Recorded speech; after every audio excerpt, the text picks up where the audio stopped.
In this series, what we're doing is using the numbers 7 and 3 as a model to apply the mind to various mysteries.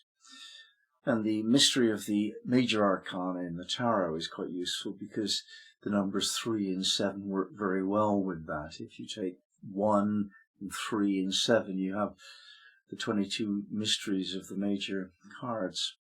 And we're going through them in batches of 3, so we can apply the Holy Trinity of Astrology, the Uranus, Pluto and Neptune configuration, representing freedom, evolution and creativity. And it's just a model. This isn't the truth. This isn't necessarily true for everyone. If it's useful, we use it. And if it's consistent, then we use it again and again and again. And it might as well be what we consider as truth, because we won't find a deeper sense of truth. We can only ever model truth. It's an absolute. We can't know it, so we model it.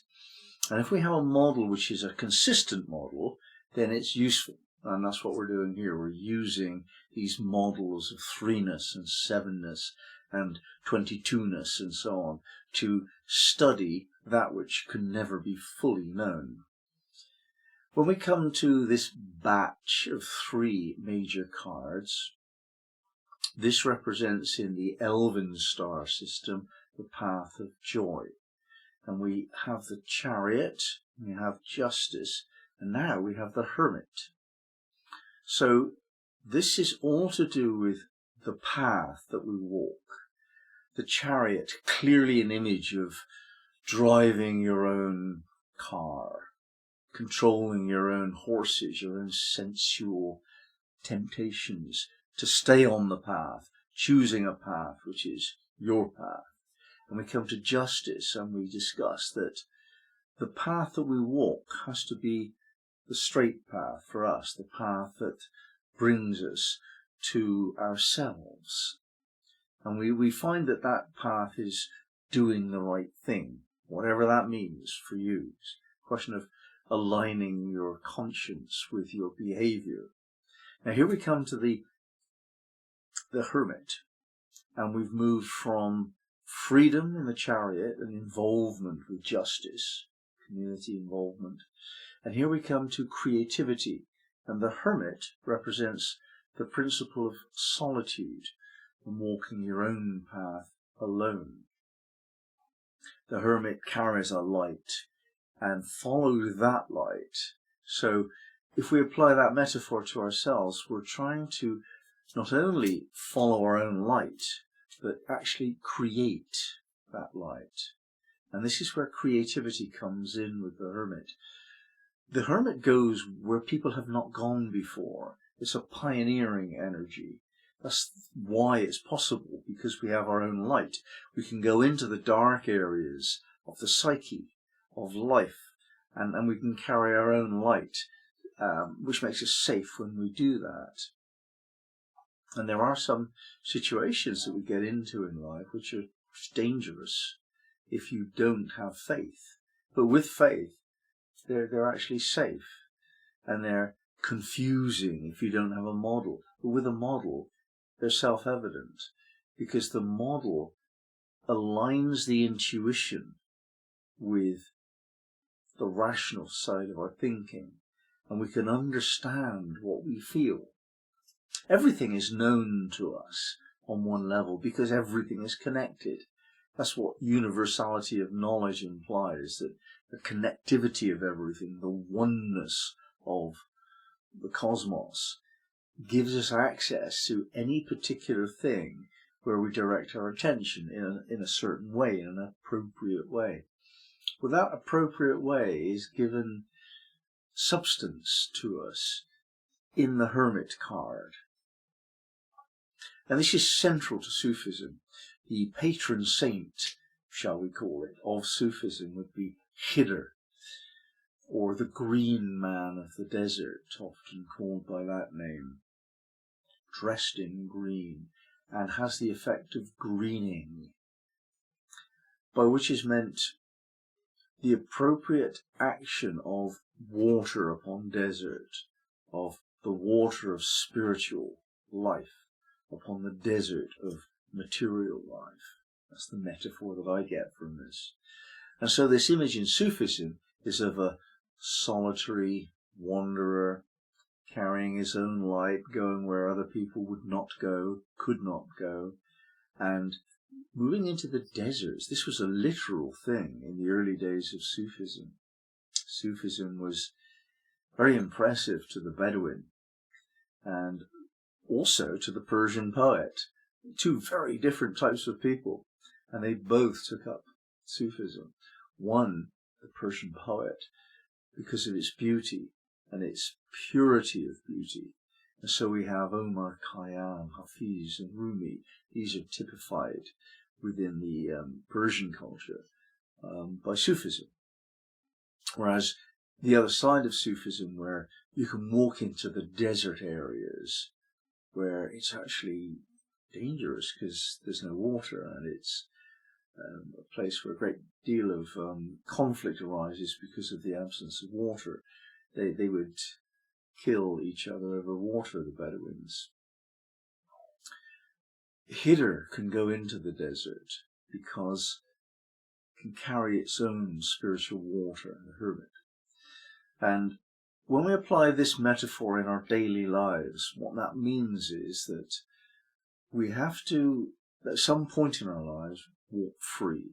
We have to break free of all of the nurturing, comforting, guiding principles that we needed to take on as babies first, and then children, and then underconfident adults. But at some point, if you're to be free of all of that, you have to walk your own path, unsupported, with the faith that the support that you are getting from a divine source is good for purpose, is enough. Now, I've tried to structure my life as a kind of a journey, an adventure. I've done this for a long time. It seemed like I was never ever doing anything else, even as a child. I wanted to find my own way, somehow intuitively realizing that what other people were doing and what they were telling me to do, that wasn't it. They didn't get it. They didn't get me. They didn't get my needs, and they had an agenda where I seemed to be a servant to their agenda rather than being allowed to find my own. So when I was studying this kind of energy, I'd had a very great deal of involvement with people and projects and so on. And I'd had enough. It just didn't check out. It didn't work. People didn't get what I was getting. They didn't get me. I didn't get them. It just didn't work. And I come across this practice in Sufism called zikr, and I hid myself away on a Welsh mountain. It was very austere indeed. And I just did the Sufi practice of zikr. And I dressed entirely in green. Every single stitch of clothing that I wore was green. And I didn't wear any other colour for about 2 years because I was studying greenness. I had been determined as too fiery as a person, and it was necessary for me to soften that. And so I changed my name and took on a Sufi name, and I wore green, and I didn't engage with the world in a normal way. I was walking on the margins of every situation. And this gave me the freedom of mind to determine what was true for me and what was not, what was right for me and what was not. Now, I think that each of us has to go through something equivalent of that type. It doesn't necessarily mean you have to live in a solitary life, in a way divorced from the whole of community. That's not really necessary. But what is necessary is that you do not subscribe to ways of being that just don't fit with you. You have to find your own truth and walk your own path to find this knowledge of the Hermit energy. That's what it is, the solitary path of a seeker whose direction in life is its own light, his own light. The seeker has his own light to follow. And this is what we need to find. Now, of course, there is some irony or paradox contained here in that Hidr, the green man, the hermit, is the principle of guidance. And normally when we consider this whole relationship between ourselves and a guide, we externalize that principle. We put the guide into the body of a teacher, another person, or at least a teaching, a series of scriptures or other expressions of spiritual knowledge. And yet here we have the principle of the very reverse idea that we don't need someone else to guide us. We become our own guide. And it might seem that that's an opposing principle, but it's not. It's the furtherment of the basic principle. Very often I meet people that shun guidance, and I ask them, how's your, what is your spiritual path? What have you done to awaken? And they tell me what books they've read, and they tell me what drugs they've taken, and so on and so forth. And that's not it. That won't do. That's helpful sometimes, and it might even be enough later. But it is necessary to have really clear, honest feedback from a person who's walked the path before you. And I do understand that this is controversial and that a lot of people won't accept this. But I do strongly affirm it. And this is in order that you can give up guidance. That's why you need a guide. If you're afraid of being dominated by the agenda of another person, and that's why you won't take a guide, then you need to face your fear. And you need to find out what happens when your guide does take that assertive approach to your path instead of the sensitive listening approach. You need to find out why that's not okay for you, and look at that, which is a neurotic condition within you, and process that. Almost certainly it came from your relationship with your parents, because they told you what to do instead of asked you what you want to become. That's universal pretty much. So we have to deal with that, and the way to deal with that is through guidance. So we take on a guide, and to some considerable extent, we trust the guide. Trust that they know what they're doing better than we do. Trust that they know what they're saying, that they've tried this out, that it's worked for them, and so on. And you have to somehow carry with you the suspension in your mind of disbelief, and yet not ditch it. Because at some point you will outgrow your guide. If the guide is any good, you must outgrow them. That's the purpose of guidance, is to take somebody to a position where you're no longer useful as their guide. If you are guiding other people, you have to take them to that threshold and say, well, look, here's the water, now drink. As a horse is taken to water. So in this particular case, the Hermit card represents that we have come to the position where the guide that we were following is no longer necessary. In fact, then it becomes counterproductive.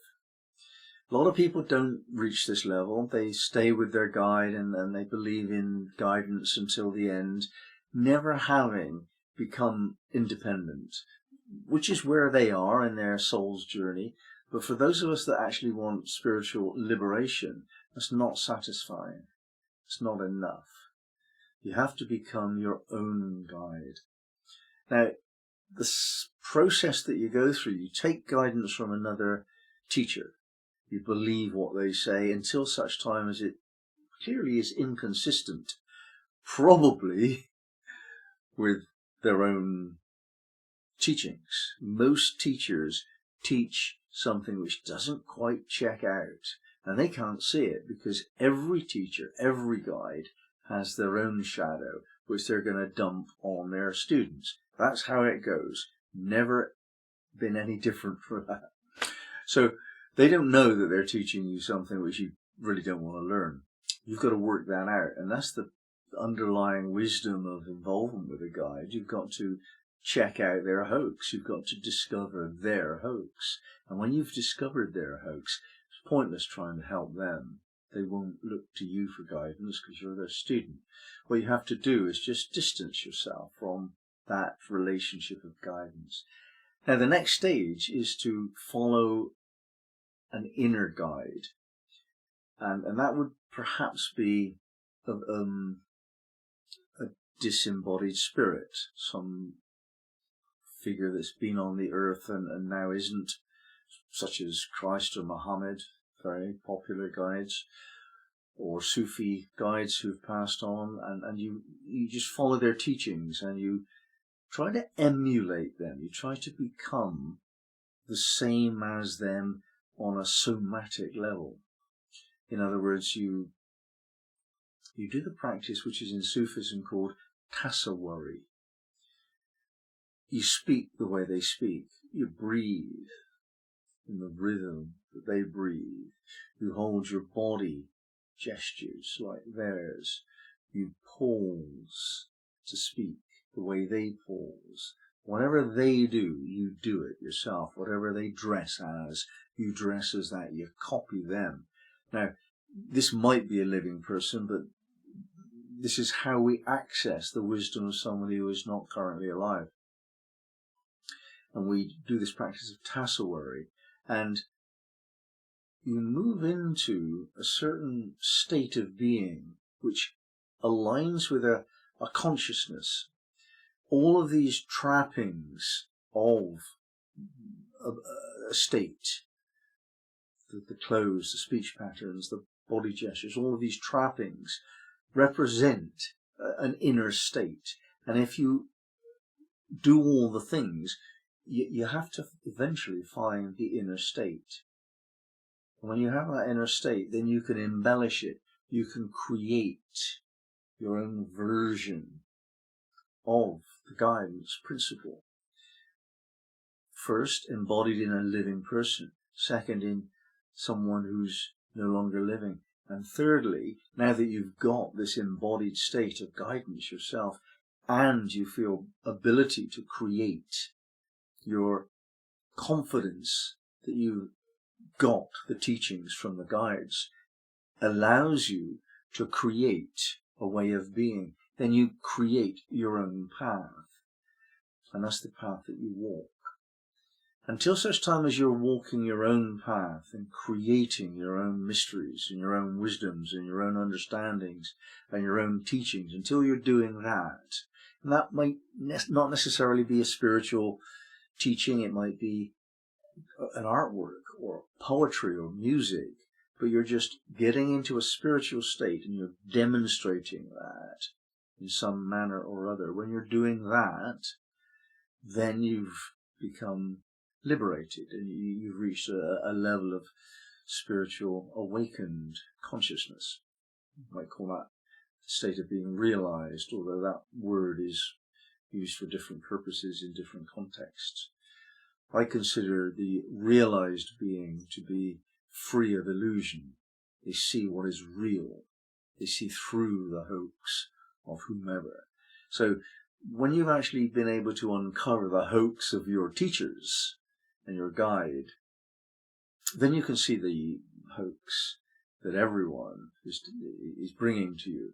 Everyone's telling a little bit of a fib. They're lying to themselves, they're lying to you, they're glamorizing things, making it the way they would like it to be when it really isn't. Everyone does that. That's how it all works. And it's not wrong. We just glamorize what we would like to be so that we become it. And that's true of your teachers and guides as well. And you see through that. And when you can see through that, then your own presentation to the world is much more refined, because you can see more of your own hoax. You can see the ambiguities that you've been living, and you deal with them because you can see them. And it's easier for you to deal with them on one level because nobody's wagging their finger at you and telling you, like your parents did, you must do that. And that only creates a bullied person or a rebel. It doesn't actually work very well. So the principle of the hermit is what we need to do to rescue ourselves from having been bullied by the parents, particularly in society generally. We walk our own path. Now, it's a lonely path at times. Solitude. It's not for everyone.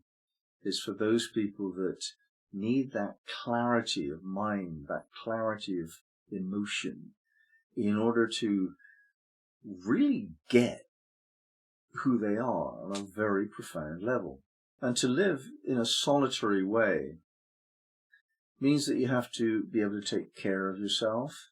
And of course, on the physical level, that might need some arrangement. You might be pretty good at cooking and cleaning, but you might not be able to do IT stuff that you need to connect with the internet. You've got to learn how to do all of that. And you've got to find a way to fill your life with meaningful things during the day. And just live life without needing other people. Now, you can engage with other people, but not on a level of needing them. And if you need someone else, then you can't be free spiritually. And I know this is also controversial because most people want to be in families and relationships generally, and that inevitably creates need. And therefore that's fine. That's where they are with their life. But at the end of life, that becomes less of a binding force. This is known in the Hindu tradition, the sannyasin principle. Is when you get to a certain age and a certain spiritual station, you walk away. You walk away from your career and your family, and you find a way to live in the forest, free of it all. And that principle isn't easily done for a young person or a person committed to a family. So if you are in that normal way of being, as having a family and so on, then that's what you're doing. That's your path. It's not the path of the hermit. Not yet. But inevitably, there comes a time, and it might be the last few days of your life, the last few years of your life, but at the end bit, there comes a time when you are alone. And it might be that there are physical people around you, but they're not in your head. You can't get where you are because you're on the threshold. The phrase "die before you die" is used within Sufism as well as Christianity to indicate that threshold phase. And the word dervish literally means doorsill or threshold. So the dervish, which is like a trainee Sufi, walks the path on the threshold or the margins of society. Not quite in, not quite out. And when you get to that threshold consciousness, then you know that that's where you are right now in terms of life and death. When you've given up the things that bind you into life, such as fame and fortune and family and self-importance and these kind of things, as you give those up, you're moving more and more into that threshold area where life and death are actually equally attractive and equally meaningful and equally informing one another. So the imminence of your death is making you live differently. And yet the rich, colourful joy of life is making you want your death to lead you to an even more rich and joyful way of being, which that does happen on the astral plane, we are taught in Sufism. And you have to make sure that the transit from this particular version of life to the next one, that transit is blessed. That's the function of life, is to make that transit blessed. The last breath that you breathe out, whatever's in your consciousness during that single moment in life, that creates the next world that you inhabit. So you want that to be a good one. Nothing on this earth compares in terms of importance to getting that transit right. And the Hermit knows this. The Hermit lives that die before you die kind of life as soon as possible.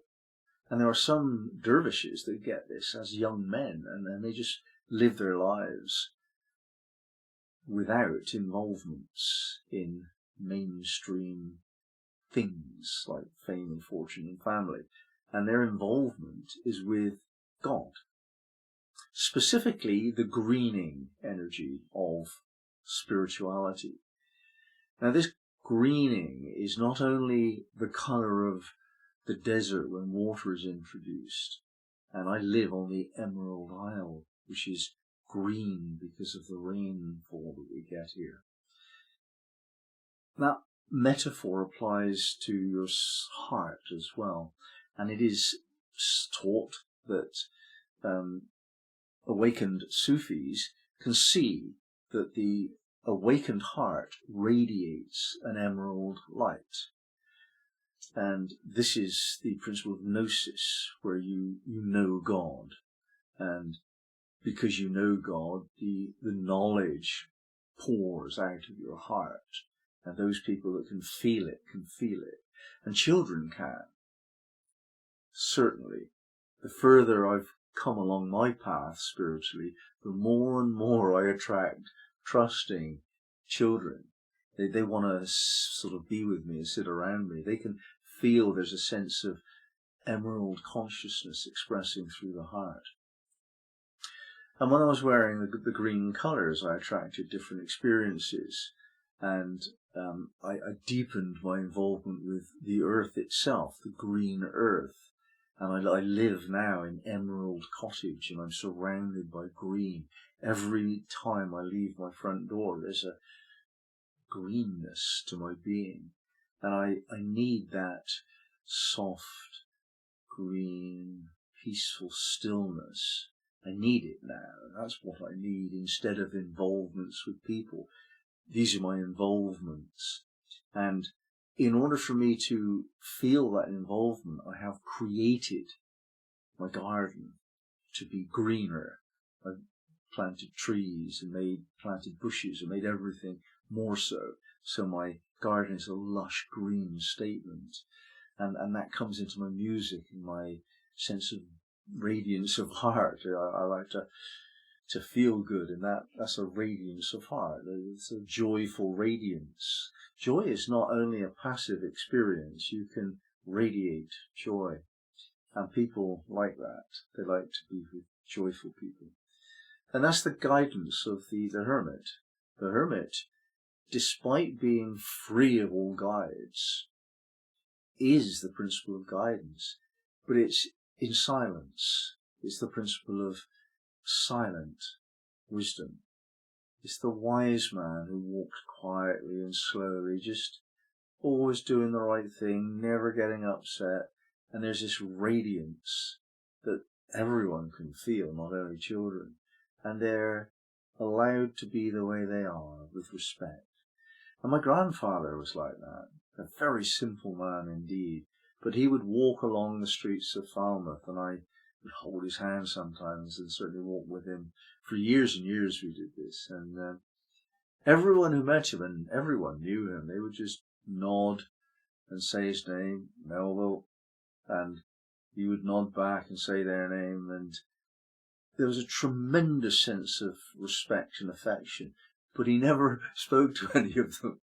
He never stopped for a conversation, which is what everyone in Ireland does, because he was his own guide. He didn't need anyone else. He didn't really trust anything quite as deeply as his own intuition.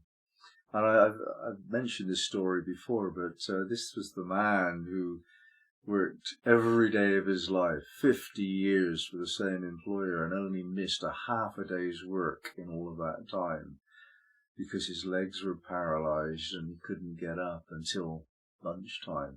And he went into his workplace after lunch to find that it had been bombed. This was in the wartime, and his workmates had been killed. as he would have been. Intuition. If you're your own guide, then you have this profound intuition. You just know stuff. You don't know how you know it, and you don't really need to put it into words because you don't talk to very many people. You're not trying to be a teacher. You just know stuff, and you act accordingly without knowing why. You just do the right thing. And that doing the right thing isn't only a moral statement that's taught by the Justice card.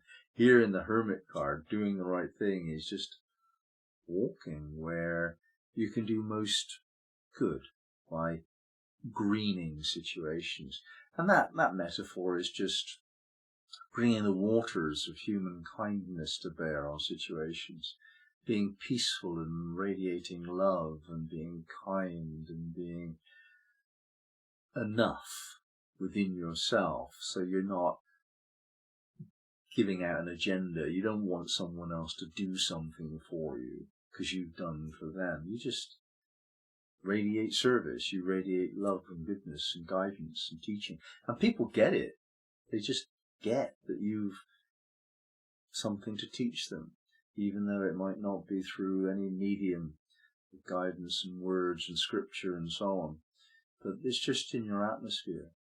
So if we're trying to get this fundamental, creative, joyful energy of a hermit, it will likely be found more in silence than in any other way, and more in the greenness of the countryside, inside your heart. Bring that natural, quiet, peaceful beauty of the countryside into your heart and feed it, water it, tend it, by loving it, loving that part of yourself more than any other part.